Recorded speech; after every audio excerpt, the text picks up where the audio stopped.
Fala, investidores, sejam muito bem-vindos ao canal Planileiro Investidor. Eu sou Adriano Costa e nesse vídeo nós vamos falar do relatório gerencial de fevereiro de 2024 do Fiagro Vigia 11. Então a gente vai ver aqui qual foi a performance dele no mês de fevereiro. Provento surpreendeu muita gente, mas vamos ver se realmente foi o resultado foi esse provento todo aí distribuído, tá? Então fique conosco com essas informações atualizadas do VGIA 11. Se você gosta desse tipo de assunto, FIF Agro e FIINFRA é o principal assunto aqui no canal. Nós também vamos iniciar os nossos estudos aí em ações, tá bom? Então fique ligado, não perca tempo, se inscreve no canal, deixa também o like nesse vídeo e também seus comentários aí, que se fizer necessário. E também eu vou deixar esse relatório gerencial e o link do nosso grupo do Telegram na descrição deste vídeo, ok? Vamos lá então, vamos falar aqui do VGIA 11, esse que é um fiagro imobiliário, tá bom? Investe aí, é um fiagro de crédito, né? Investe aí então em CRAs, é para o público em geral, tem taxa aí de administração e de gestão de 1,15% sobre o patrimônio líquido do fundo, tem um mínimo ali, né, no primeiro ano, no segundo ano, o fundo já está já aí desde o final de 2021, né, praticamente. E tem uma taxa de performance prevista aqui de 10% do que exceder o CDI. Também tem uma taxinha de escrituração aqui, tudo anual, que já vem apropriado mensalmente nos resultados, tá? O fundo anuncia seus proventos no 8º dia útil do mês subsequente ao que ele faz referência e paga 5 dias úteis depois no 13º dia útil do mês subsequente. Ele que é gerido pela Valora Gestão de Investimentos e administrado pela BTG Pactual, fundo que tem desde novembro de 2021, prazo de duração determinada, é um FII de títulos, né, imobiliários, gestão ativa, então um FII de crédito, é um FIAGRO, na verdade, um FIAGRO de crédito. O código de negociação dele é VGIA11, código na Bolsa de Valores. Vamos lá então, algumas notícias aqui que o gestor compartilhou no seu relatório gerencial. Fundo que em fevereiro, né, estava aí totalmente alocado, 30 ativos, né, tem a sua carteira hoje, mais de 850 milhões de reais investidos e o que resta aí dos recursos está em instrumentos de caixa. Distribuição foi de 11 centavos por cota, fundo que acho que já pagou inclusive, né? Referente a fevereiro de 2024, 11 centavos foi o anúncio, aumentando em relação ao mês anterior, que deu aí uma rentabilidade líquida de CDI mais 4,8%. Em fevereiro, o fundo negociou em torno de 3 milhões de reais de volume médio diário, isso na Bolsa de Valores, no mercado secundário, em média 3 milhões, é um dos fundos, é um dos fiagros, né? Mais negociados na Bolsa, acho que só perde por Rura 11, se eu não me engano. É um dos mais negociados, se não for o segundo, é o terceiro mais negociado da Bolsa. Tem mais de 170 mil cotistas, tá? E representa aí 33, quase 34% do total de investidores em Fiagros, que já ultrapassou meio milhão de investidores, né? Fiagros aí ultrapassando meio milhão de investidores. Eu sou um desses investidores.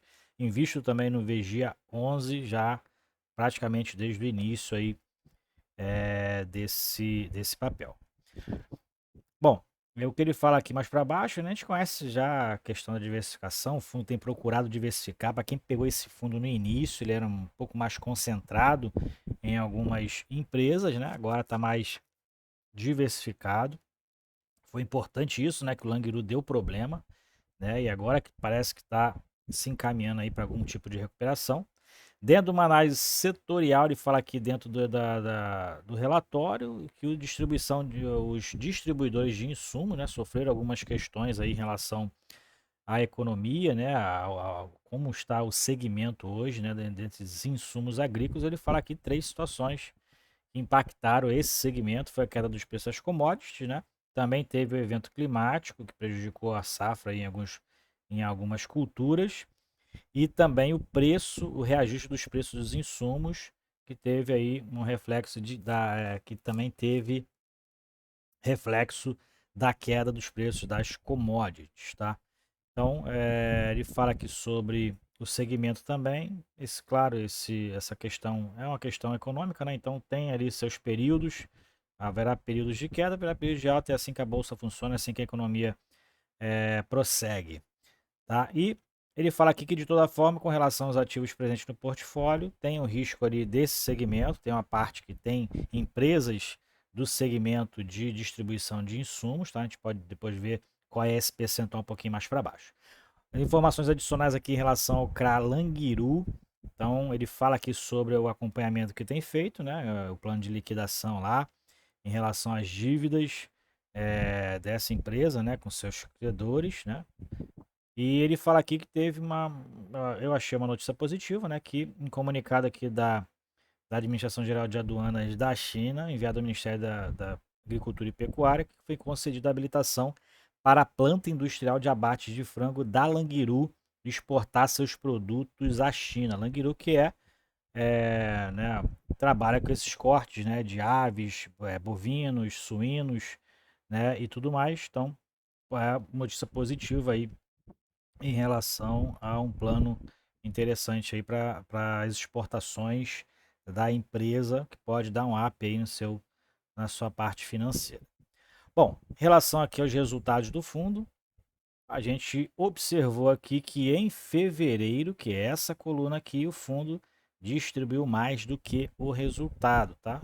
Claro, teve aqui também em janeiro teve um resultado de 8,2, 8,3, distribuiu 7,5. Aqui o resultado de fevereiro foi 7,8 e distribuiu 9 milhões e meio de reais. Então usou parte aí da sua reserva, na verdade do seu resultado não distribuído. Tá? A gente verifica que nos últimos 12 meses o fundo segue com resultado bem maior do que a distribuição. Tá? A gente verifica aqui 127 milhões, quase 128 de resultado, distribuindo 123,7 milhões de reais e desde o início também segue positivo em relação aos resultados. Tá? Isso aqui não. E a diferença disso aqui não é o caixa do fundo. Normalmente o caixa do fundo é um pouco maior, porque isso aqui é só as entradas menos as saídas de caixa, né, em relação às operações aí dos juros que é recebido e as despesas recorrentes e não recorrentes do fundo, tá? Então o caixa normalmente ele é maior do que esse resultado não distribuído, mesmo porque se ele vende um CRA, um exemplo, né? Se ele vende um CRA com um ganho de capital, né, a parte principal do valor daquele CRA, do que foi pago, ele retorna para o caixa, assim também como o ganho, mas o ganho ele vem para o resultado também para ser distribuído, tá? E desse ganho, né, os fiagros não têm aquela questão dos 95% obrigados, né, que são obrigados a distribuir. Isso aí só vale para os FIIs. Então, os fiagros não têm essa obrigação de distribuir 95% do seu resultado de caixa. Então, ele fica um pouco mais maleável com relação a isso, né, do resultado de caixa semestral,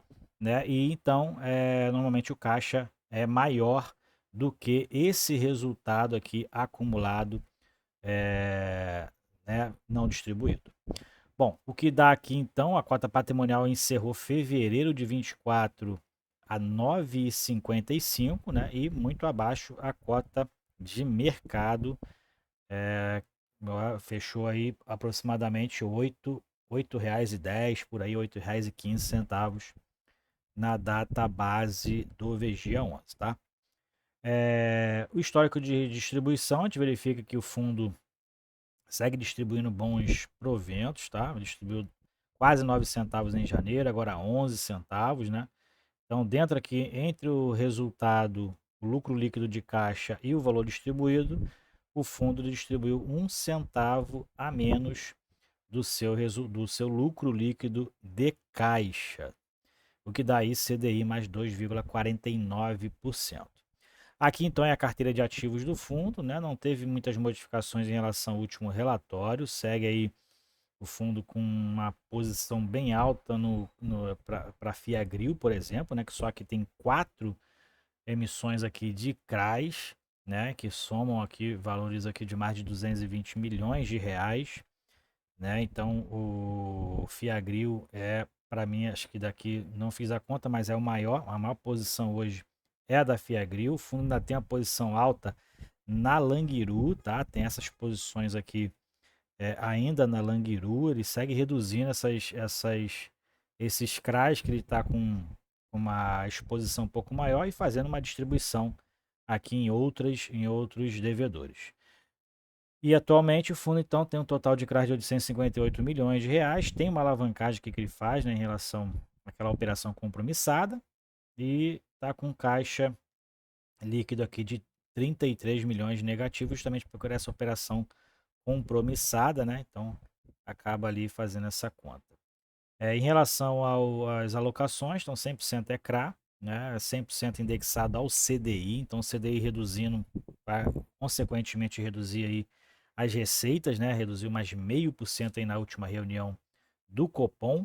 E a gente verifica aqui, ó, que as distribuidoras têm uma relevância bem grande em relação às alocações por segmento, tá? 45,3% são distribuidoras e cooperativas quase também 45%.